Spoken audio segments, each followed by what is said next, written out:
okay, how long do we hang out with a partner or a romantic partner, business partner, employee, friend who refuses to deal with their own portion. Welcome to the Small Steps, Big Wins podcast. I'm dedicated to helping you take control of your life. Together, we'll explore practical tips, expert advice, and inspiring stories to help you overcome obstacles and achieve your goals. Making small changes is possible and can lead to big results. Are you ready? Let's go do this. Hey, Chase. Sue. Welcome back to the podcast. It's great to have you here. I'm looking forward to this conversation. So, how are you doing today? I'm doing fantastic. Dialing in after a couple weeks of holiday work weeks and whatnot. It's nice to get back in a regular flow. Monday It is the is. day that I really find my flow. So be able to find that yesterday and now be cruising heading into Tuesday is phenomenal. Yeah, I agree. I mean, I like the holidays on the one hand, but then I don't like the chaos that goes with it and the inconsistency in the days. So I also enjoyed, I think this is the first week we're kind of back to normalcy, for lack of a better term to call it. So we're just going to jump into what's on your mind today, Chase. Where do you want to go and have our conversation take us? Mm. Well, I just stepped out back and recorded a piece of content around, if you had 24 hours left to live, who would you call and what would you say? And then I said, cool, go call them and say it. Because too often we leave things left unsaid or undone, and tomorrow's not guaranteed. So Damn, that's sobering. That's very sobering because don't we often live life like, okay, I'm going to get this thing done today and I'm waking up tomorrow morning and I'm going to go to work and Mhm. just repeat the process again and again, and we don't often live with that type of perspective. But you know what? An interesting question I was just thinking of as you brought that up. So there are those who live life with urgency, Mhm. and that's been said of me sometimes. I kinda bury my head and I run off in a direction, and I l often live like tomorrow is not gonna be there, so I just keep pushing and pushing and pushing and pushing. So what are your thoughts on living life with urgency, but then also balancing that out with you can't be on 24/7?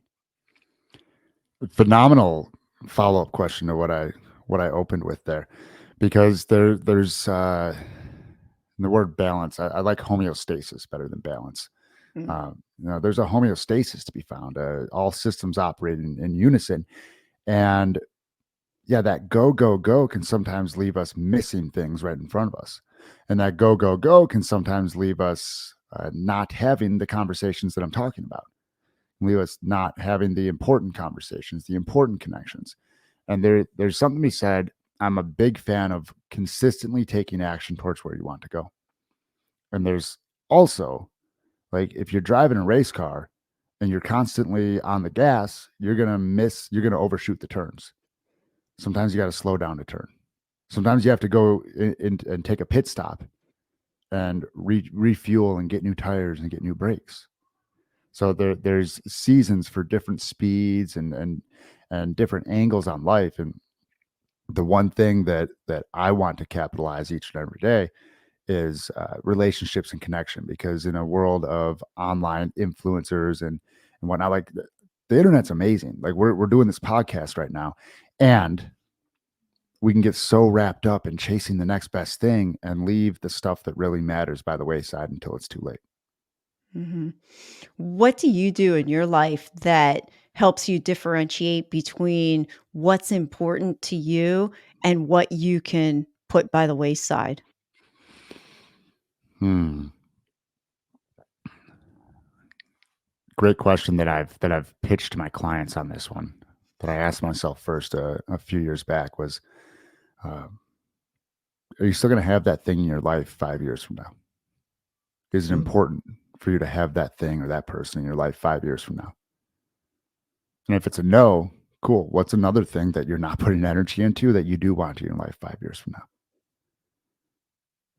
another piece, and I use this often for like relationships and actions that I'm taking in my businesses. Is this moving me? Is this objectively moving me forward? Like, and it does not need to be like, oh, this brings revenue to the bottom line. It could be that this clears out resistance that I've been carrying in my heart and my soul, and therefore creates more forward momentum. It could be that I had a really good conversation with my wife or my good friend or whoever it be, and that created connection that fuels my fire to move me forward.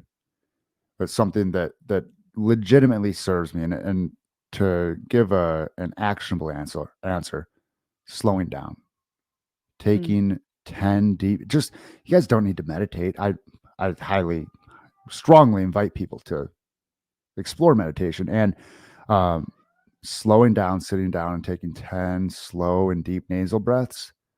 We often find that we know the answer.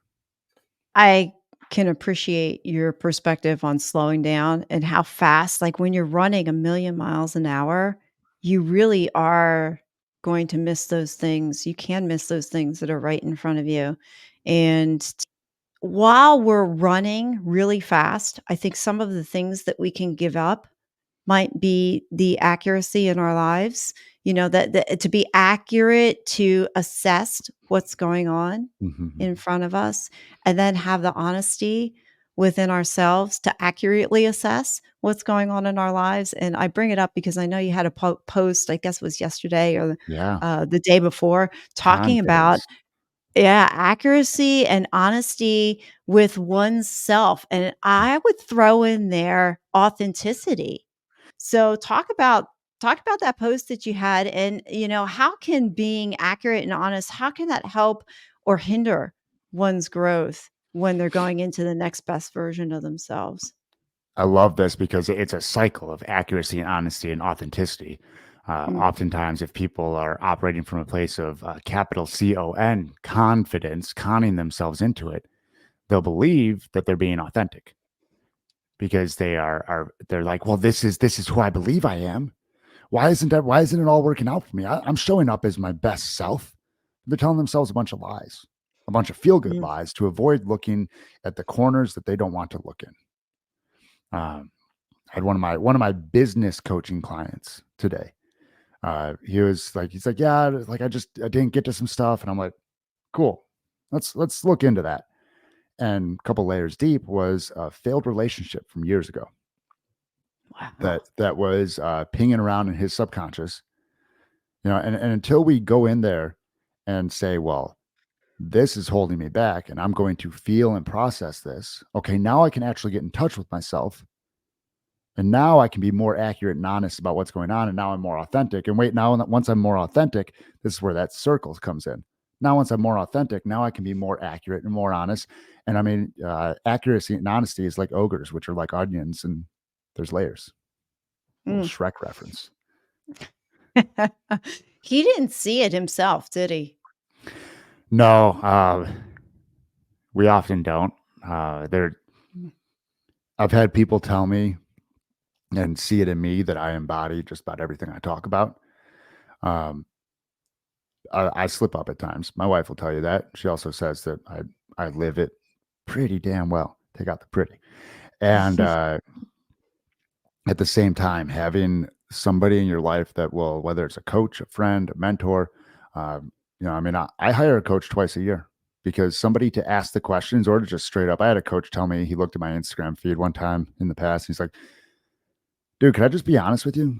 Yeah. He's like, looks like you stopped loving what you do. Like you started Mhm. just like chasing people to sign up. And like, you just need to get back to doing what you love. I was like, cool. Thank you. That was worth the price of enrollment. So yeah. Yeah, I find, a good coach is, if you find the right person, there's no amount of money really you can pay them, because if they get you out of your own way, then the life transformation that can occur, from doing that is, it's endless. It's endless. What are some of the joys of coaching that drive you? Mm, I love this question. I came up with an answer to this in October when somebody asked me, what's one of your favorite things about coaching? And Mm, if we are all expressions of God or the God force or universe or whatever we ascribe to, if we are all different creations meant to live this life and see this life through different pinholes, different viewpoints, every person I coach gives me a little peek through their pinhole. And it mm, expands my awareness of this reality and the different angles that can be taken and that people are living. And to use one of my business partners' terms, he says about me often that I'm good at seeing the whole field.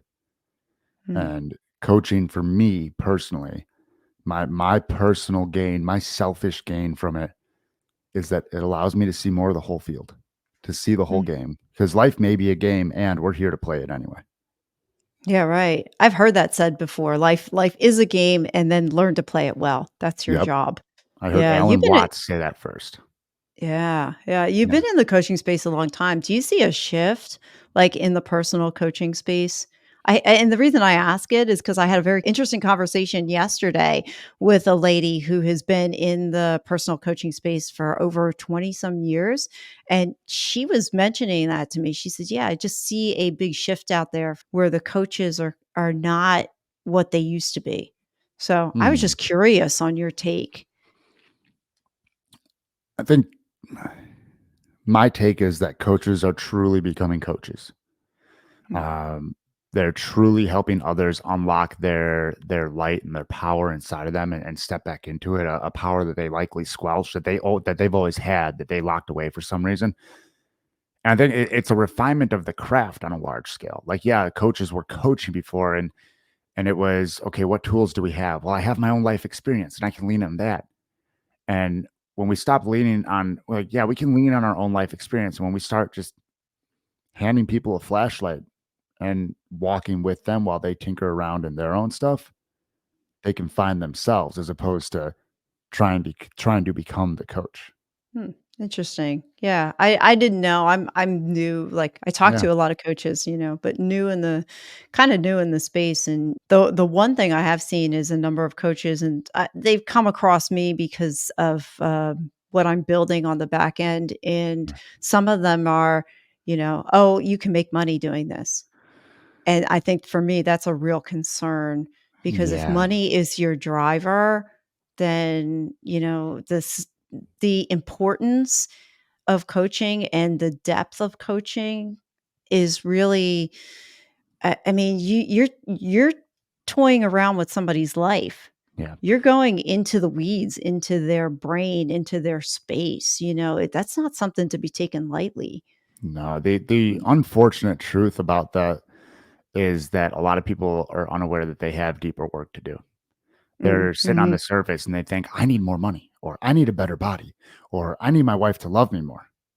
It's relationships, health, wealth are like the three biggest surface level things.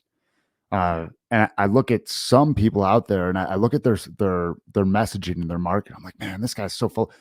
And are they full of it? Are they chasing what doesn't matter? Some of them, yes, and some of them are just genius marketers, and Yeah. they're accurately and honestly meeting people where they are to get them into their container, sell them what they want, give them what they need. And it's part of the reason that I maintain any last shred of fitness in my messaging. Because, I mean, you're going to do fitness or you're not gonna do fitness. Like, you can gamify it all you want. Like, over a long enough time horizon, people are gonna fall into the routine that best serves them via the story in their head. So when I help people unwind that story and relearn it and step into authenticity and self-love, which is a term I try and only sprinkle in every once in a while because it starts sounding like Austin, Texas, hippy dippy, and like that. When you love yourself, you take care of yourself. Yeah. Yeah. Well, I think, well, 2 things. I'm glad you mentioned story work because we're gonna talk about that in a minute. The Mm. second is this self-love movement, and I'm finding that it's like you said, there's a lot of talk about it, but I don't think there's definition put to it. What does that Right. really mean to love yourself, to Mm. really go deep into that, and to love myself? And somebody would be I see. Are you salivating at my question? So I guess let me Mm. ask it, Chase. How would you define self-love? And it's not just buying yourself a Maserati. It's not bypassing all of your own, can I swear? Yeah, sure. Go It's ahead. not bypassing all of your own personal bullshit with feel good lies. That's what it's not. It's not saying, well, I'm working on myself and that's why nobody likes me. No, you're likely like, and I guess what? I've worked numerous stories like this. I've worked stories where people say, "Yeah, I haven't been in a relationship since then because I haven't met someone worth it." And then I flip it around. I haven't been in a relationship since then because I don't think I'm worth it. And they're like, "Oh wow, that just slapped me in the face with truth." Self love is what we were talking about earlier. It's accuracy and honesty with oneself and moving forward. And we can take one sliver of this because I've operated in the fitness community for too long and I'm jaded with it. Body positivity. It is objectively proven that obesity can lead to early death and are different causes of mortality. That being said, yes, love yourself at any size. And because you love yourself, do something to improve your health. Right. You Take know, care of yourself. exactly. And self-love is not, oh, I'm perfect the way I am. And everybody just needs to accept that. No, self-love is recognizing the areas that you have, the opportunities that you have for improvement. And also, self love is also knowing the power that you have if you step into it, because a lot of people are scared of what's on the other side. They don't know how to handle what could happen if they did get in shape, if they did make more money. So they stay stuck in the same place because they don't actually love themselves. Mm. It's comfortable to stay there too, isn't it? When you're in that, hey, change is hard. Change is uncomfortable.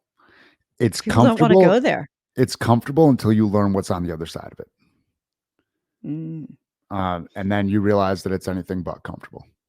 Uh, true. I, I, I may have shared this analogy with you before. What I like to term it as is it's like a lot of people spend their life walking over gravel and they get used to it. And like, oh, this is comfortable. Now, here's the thing there's like a few yards of hot coals next to the gravel. And on the other side of that is a lush coastline or, sand and grass, Sand. whatever. Something, yeah, something easy to walk on, comfortable. They don't want to go to that. And they don't even look at that because their subconscious says, no, those coals will burn. I wrote a poem about this. Um, that people spend their life walking on gravel because they don't want to take that coal walk to be comfortable. And the funny thing about it is that coal walk will end up, it'll be a little warm, it'll be a little hot. It's not nearly as bad as you think it is. Mhm. Yeah. Isn't that funny how our brain tricks us into thinking things are gonna be worse than what they really are? And that if you just, go into whatever it is with an open mind and with the fact that, okay, whatever comes my way, I'm going to have the skills, ability to deal with it, and if I don't, I can find somebody who can help me walk through that, and that it's really never gonna be as bad as I think it's going to be. All diamonds are formed under pressure. If you don't have any pressure, you don't have a diamond. No pressure, no diamond. 100%. I like to say our subconscious has an almost autoimmune response to Yeah. growth. Like But it yeah, keeps they us, wants yeah, isn't that ego that wants to protect us? That little voice yeah, that says, "Hey, don't take that chance because it's pretty hmm, comfortable right where you are." yeah. Yeah. And a lot of Yeah, people but will then say, on kill the ego, integrate the ego, kill the shadow. No, integrate the shadow. A lot of people mhm. will kill that piece of them and try and leave it behind. No, Just you good. just don't have to listen to it. Yeah. And then there are times and seasons to realize what that voice is saying and use it in a constructive way too. Yeah, When you that's true. rework the stories that were running the show, you can use that in a great way. I have another poem. You may have heard the old the Native American, the indigenous proverb around the light wolf and dark wolf. Grandfather's sitting around. Yeah, which one wins? The one you feed. And Mhm. essentially, my piece goes into the one that wins is when the light wolf learns all about the dark wolf and eats it for itself, Mhm. and lets the dark wolf fuel it and become part of it in a healthy way. Like if you just ignore one, it's still going to be there in the background. There's a lot of talk and culture out in the culture out there that tells you to conquer that, like, oh, Mhm. you can just let go of that part of you don't want. You can just forget that it's there. You can mind will your way out of it. You can be this positive of yourself. And if what I'm hearing you say is that you take those negative aspects, those dark sides, and say, okay, there is something about that. I'm going to integrate that. I don't have to live there, but I'm going to integrate that and allow that to fuel me so that my light can shine and that I can become the best version of myself and show up every day 100%. in And this space. Yeah. this is something that it took me a few years of coaching to grasp too. One of my clients from years back just came back to start with me because I didn't really have a handle on this back then. And I helped him release that piece of him. And then he heard me talking about this kind of stuff on a couple of podcasts, and he came back. He's like, dude, I think I want to start up again because I locked that drive away. I completely shelved that old me, and there's pieces of it I want to bring back to create more forward momentum. I love the picture. That's the one thing I love about story work. So my coach that I've worked with, you know him, that's Yeah. Austin, and I've worked with you too. I would count that a privilege and honor to have spent a couple of sessions with you as well. And the beauty of story work is that you go back into those stories, you paint pictures, and you go into the words. So Mhm. let's talk about that because through story work, I had an interesting question. I was thinking about story work and I was thinking about the power of our words. What do you think has the most power? The spoken word, the written word, or the thoughts in your head? The answer to that is yes, and I'll break it open here. Okay, I believe in my first time on the show, I laid out that abracadabra comes from the Aramaic for "with my word I create." Now, what I left out, if memory serves correctly, is that in Aramaic, each symbol, each letter, is its own word, right? And in that word for abracadabra, uh, one word or one symbol means word, and right next to it is a symbol that means silence. And when words have power, it's when they uphold the silence, because words can either uphold or betray the silence. When you're in a room and we've all been there at points in our lives where we just feel a need to keep talking because it's uncomfortable. We're betraying the silence. When we are when we're fully on, though, when the words are upholding the silence, and the spoken word, the written word, and our thoughts, they're all the same thing. We're this all circles around the question of authenticity and accuracy and honesty. Um, to answer your question of which one is most powerful, they all can be of the same power when they all uphold each other. Mm. Um, that being said, combine them, write it down, read it out, and feel it and embody it is going to be the magic sauce.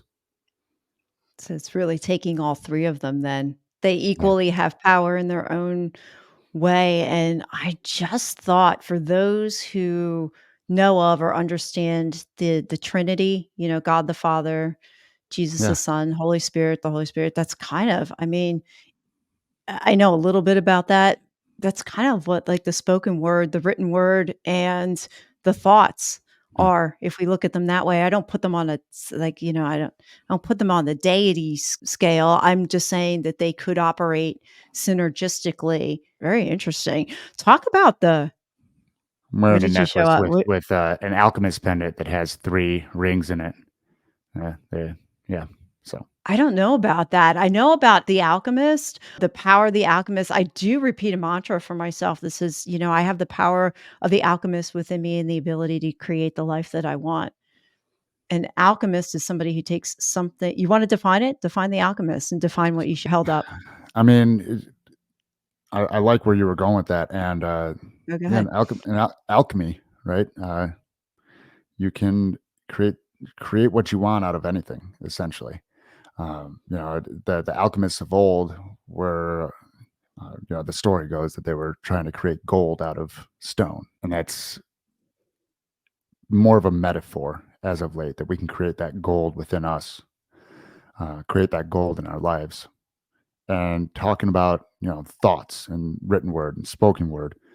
One way to seal the written and the spoken word into our thoughts and our feelings and our body, our nervous system, is with breath. And it's interesting that you went to the Holy Trinity or to religion and that whole that myth, if we will.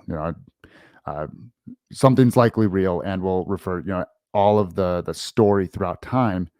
Um, Myth doesn't necessarily mean something's fake. It's a story that has been told and passed down. Uh, Right.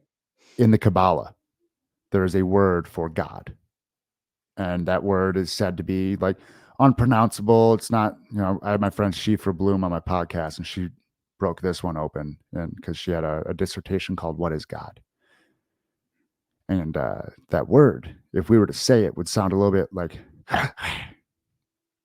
like a Hmm. breath, because spirit is breath. So seal it all in with the breath, and things get magical. Yeah. Yeah, just like that alchemist. Mhm. Let's go back. Let's circle back a minute to the power of words. Talk about the power of the phrase, "It happened." Oh yeah.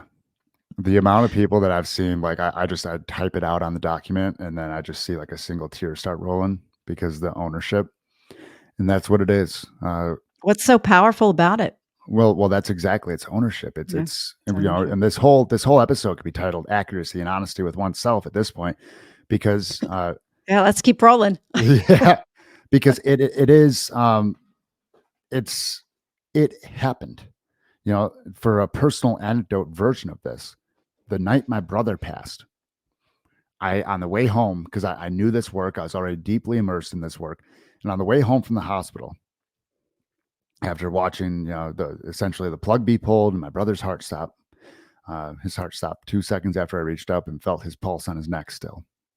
I Mhm. was driving home and I said, my brother died today. I was like, I need to make this real. I need to kill the denial before it starts. And I started crying. I was like, oh wait, I'm driving. I probably should, like, leave my eyes tear free. So I walked in my kitchen. I put my hand on my island, and my brother died today. It almost broke me. I took a big deep breath, Mm. and I kept doing that until within a couple hours after my brother had passed, I could sit there and say, my brother died today. And that's a version of "it happened," because so many of us have stories from the past, whether it be uh, a failed business venture, we gained a bunch of weight back, a failed relationship, just an argument, a fight, a very traumatic experience. It happened because we are at war with ourselves over the fact that it even happened, that we did that, or that thing happened to us, and we just make it objective, like it happened. Hmm. It's like, oh, wow, it did happen, and it's Yeah. over. Yeah. Yeah. You know what? I love that. It really did, like, those 2 words, I heard you talk about it. I think I was listening to your podcast with Austin. Hmm. And that's where this question was coming from. But I wanted to share with you just so you knew that he and I were talking, and there were 2 specific stories from my past, very sort of recently. And he said to me, well, journal them out, write Mhm. it out, do the breath work for it, work through them. And for the first time, I actually didn't listen to him, and I'm going to read you what I wrote to him because he wanted me to journal about. I left my. I have an issue with my job, and I sold the house I didn't want to sell. And this is what I wrote. I wrote, "Quote: It happened. End quote. Done. Time to Mhm. move on." Yeah. From Think and Grow Rich, which I'm reading at the time. Every adversity brings with it the seed of an equivalent advantage. Mhm. And no amount of regret, thought, wallowing work, anything will bring the situation back to repeat it and correct the mistake. It is better use of my time to let go and focus on what's in the future. It Mm. happened. The power of it happened to let something go. Well said. Thank you. Well said. I mean, that sums it up beautifully right there. And uh, for That's anybody, from a lot of deep work.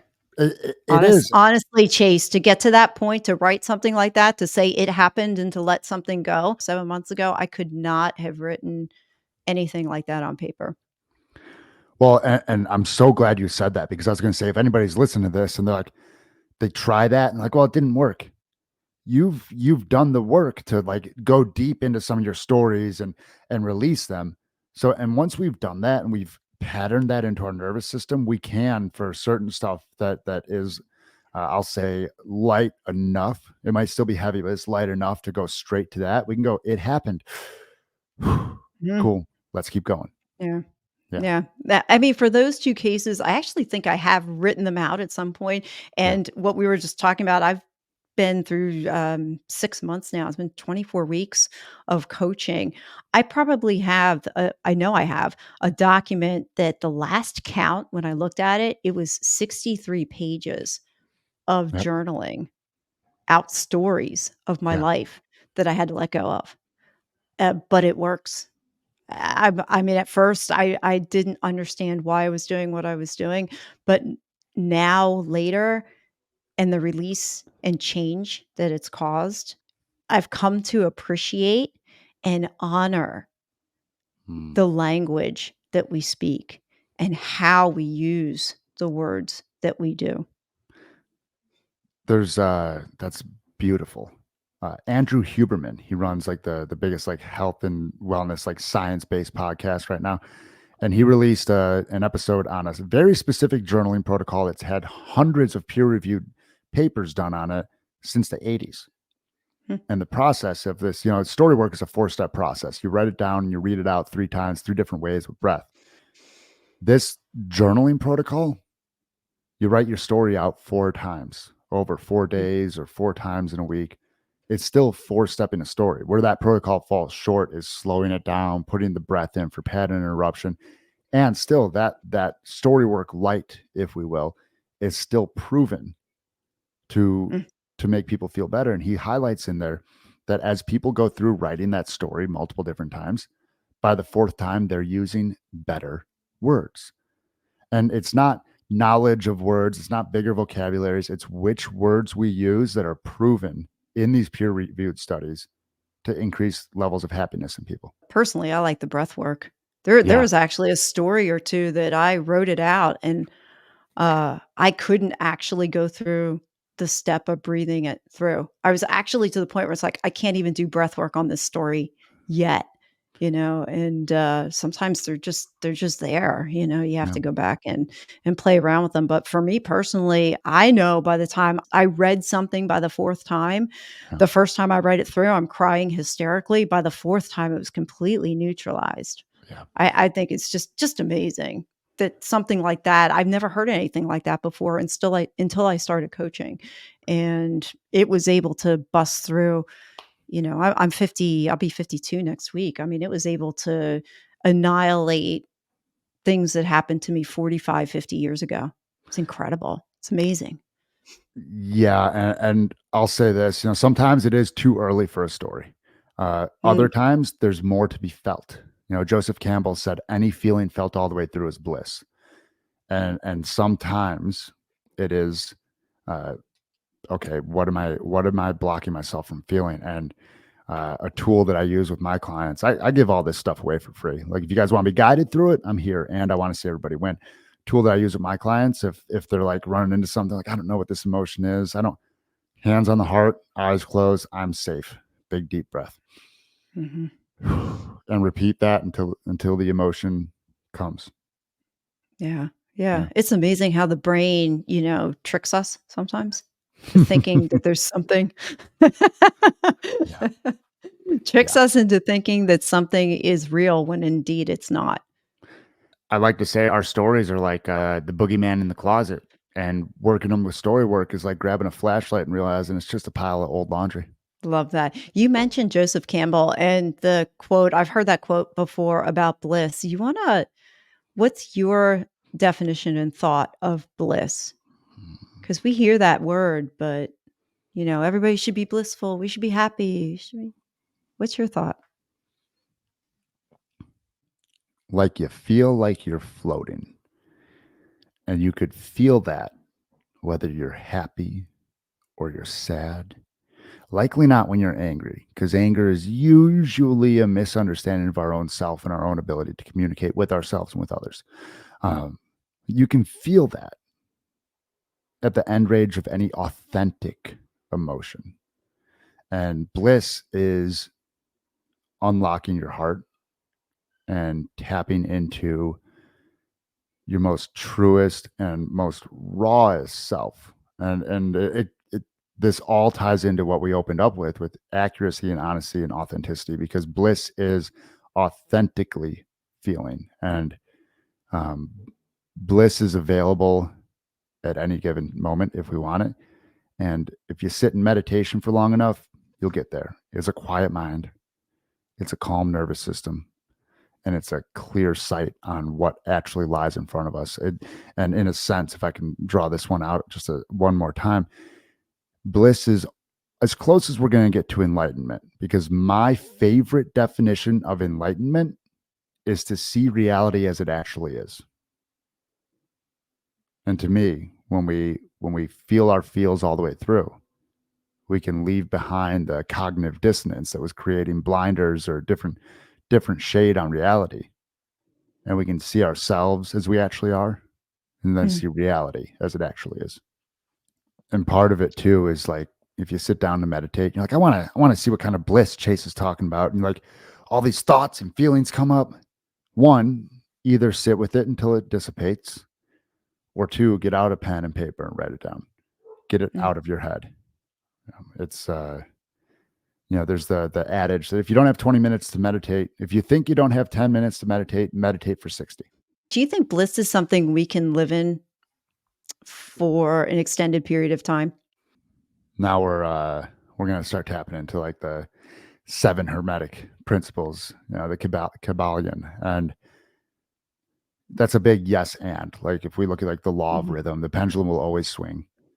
And there are, people that talk about being like ascended masters, if we will, and who can rise above that swing and like can watch the pendulum swing and keep ourselves centered in bliss.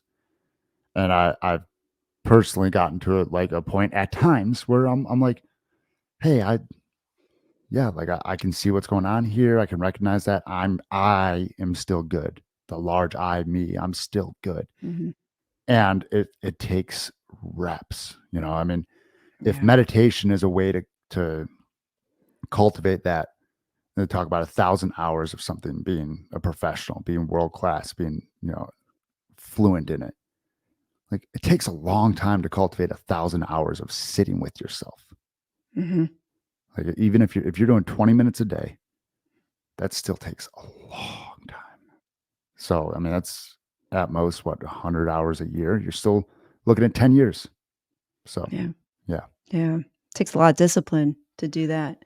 I think it takes work, and I'm not going to ascribe difficult or easy. I'm just going to say work to realize that there's almost like two voices going on inside our heads. There's the who we are, and then there is the mind chatter interpreting what's going on outside, like what's going on in what we see.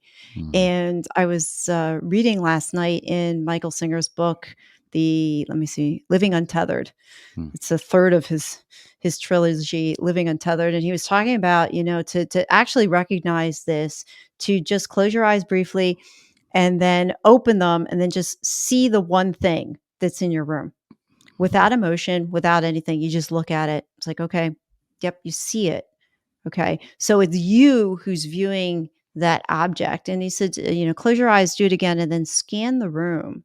And then what you see in that room is a whole bunch of other things. But again, they're just those things that are there. There's no real emotion, or there could be emotion attached to them. But the exercise was to realize that you are seeing these things and they might evoke emotion, but that's something that's independent of the person who's actually viewing what they see. And I think there's definitely it, work that's involved to realize that, life happens. It happened. It doesn't define you, you know? Does that The way I'm describing it, I'm beginning to think that's how it ties into bliss Yeah, as well. there's two pieces to this answer that I wanna lay out. One, life happens. So many people will walk around, life happens." And the finish, the subconscious, unspoken finish to that adage is often, "Life happens to us, whatever." No, life happens, and some people go, "Oh, life happens for me." Yeah, maybe. How about life happens by me? And even the things that happen to me happen by me. So there's that. And there's also, the objectivity piece, which the whole mindfulness movement is great at. And I was first introduced to when I read Ayn Rand's piece, her timeless book, Atlas Shrugged. And Ayn Rand's philosophy is objectivity or objectivism. Um, and the more objective we can be, and I like to think that there's a line to walk that I enjoy walking between like Ayn Rand's objectivism and still mindfulness and being in touch with the flow. And uh, when we take those and we combine them and we can remove at any given point where emotion doesn't serve us, where it's just like a knee-jerk emotional reaction. Okay, cool. No, what is happening? What's going on? Can I control it? If I can, what are the levers I can pull? And from a simple thing like a miscommunication, if somebody doesn't do something the way we want them to, cool. Like I am completely over getting mad they didn't do it. There's a way I can communicate it more clear in the future. Mhm. Unless it was just like, if it's blatant disrespect, then that person's not in my life anymore. Like it then there's that. And there's a whole nother rabbit hole there about people cutting people out of their lives and not really doing the work to keep more people like that out of their lives. But Oh, yeah, that's another podcast. that's a whole nother podcast. I have a half a book written on that. Well, I would love to have you come back and talk about that one because I think Yeah. it's a very interesting relationships and, we're not even gonna unpack that right now, Yeah. but relationships, how much of when we relate to others is really our own problem, not their problem. And we have to go inside first and realize, "Oh, it's not okay in there."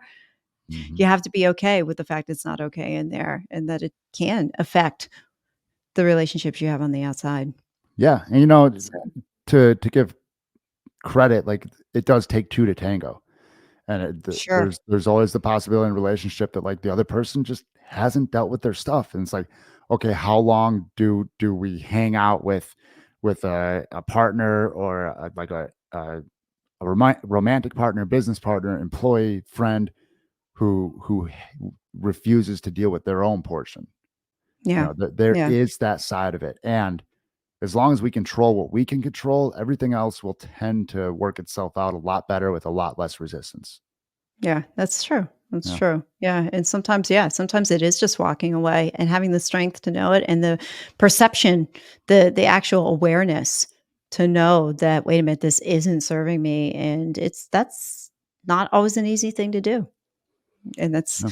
like, circle back around to coaches. That's where a coach or somebody, not necessarily a coach, it could just be another friend, somebody who has an objective, not connected to your situation, in Yeah. order for them to give an objective opinion about what they see that maybe that you can't. I'll just say this about what you just said. A friend, Mhm. yes, and a real friend. Mm. Um, a lot of people have enablers as friends because you're too scared to say the things that need to be said. Um, one of my best friends, we disagree on like political stuff, and we'll meet in the middle and we'll talk about both sides. And we're like, oh yeah, like we both want the same stuff. We just see different ends, like different means to an end. Like, cool. He was the person that told me, like, even before I shut my gym down, it's like, well, how much do you make off like a 3 or 6 month coaching package? I told him. He's like, can you sign 2 of those in a month if you shut the gym down? I was like, I can sign four. He's like, do you make near that much from the gym? No, it's grocery money. What are you doing, dude? And that was just a good friend uh, talking to me honestly. And if Yeah. you're out there, I'll give this to the listeners: be that friend to somebody. Call your friends forward. Don't call them out. Call them forward. How much do we sometimes want to call people out and feel Yeah. like we've done them, we've helped them, quote unquote, Mhm. helped them? when really it wasn't help. It wasn't helping them to see what they're in. Don't you find that it's far better to lead somebody to their own conclusion rather than you trying to tell them what you think they should conclude? Answers push and questions pull. Yeah. That's the short answer to that. Um, yeah, it's That's a skill. It it, really it's is a skill. absolutely a skill, and it's one I'm really good at. I know. It's one when I mean, I am a parent, but when I was in the thick of parenting, I Mhm. said it past tense because my kids are in their 20s now, and I don't have that day-to-day contact with them like I did when they were smaller. But when they were smaller, unfortunately, my parenting was, "Don't you see what I," to sum it up, Yeah. "Don't you see what I see? Don't do that. That's not what you're Mhm. supposed to do. That's not the right thing. Don't you see what I see?" Trying to tell them to get them to see my perspective and how much more, and people's done it have done it to me, how much more effective it is to ask the question, as you said, that pull people forward to Yeah. help them, and it really is a skill. There's no question, it is a skill. What's Yeah. one question or topic you wish I woulda asked about and didn't, and how would you answer it? I mean, talk about knowing how to ask good questions. You steered this conversation beautifully. Oh, thank you. I came into this one open, and I feel like all the bases were covered. Unless we were going to go for 3 hours, I feel like all the pertinent questions were asked. Okay, sounds good Yeah, to me. yeah. So, let's leave us with something practical. If somebody gets down to the end here and go, "Okay, Chase, what's one small step I can do today that's gonna help me change my tomorrow?" Get out a pen and paper and write the thing that you think about when you're laying awake in bed at night. Write it out, and then if your pen keeps moving, just let it keep moving. Just do that. Just that one step. That's more than enough to start. And if you want more, if you want the other steps, um, come ask me. I'll give you the other steps. And start with that one. You get one step. That's the way I work with my clients too. You get one thing to work on, and then we'll go on to the next one. That's actually what Austin did with me. Yeah. Yeah. Just write it out. Yeah, I didn't know where he was going, but I trusted him. Yeah. Just write it out. Just write it out. Hey, yeah, before we close, Chase, how can anybody find you? And, anything else you wanna add on the end of a podcast that we always add on the end of Mm. podcasts? Instagram is the best place to find me at coach_Chase_Tolleson. I'm the most active on there. My website, chasetolleson.com, is active. It can use a refresh. It's a few years old as far as branding and messaging. And yeah. Um, other than Sounds that, like a like, challenge to me. yeah, it'll be fun. Um, it's a continual evolution, and I'll use that. Lean into the next iteration of yourself.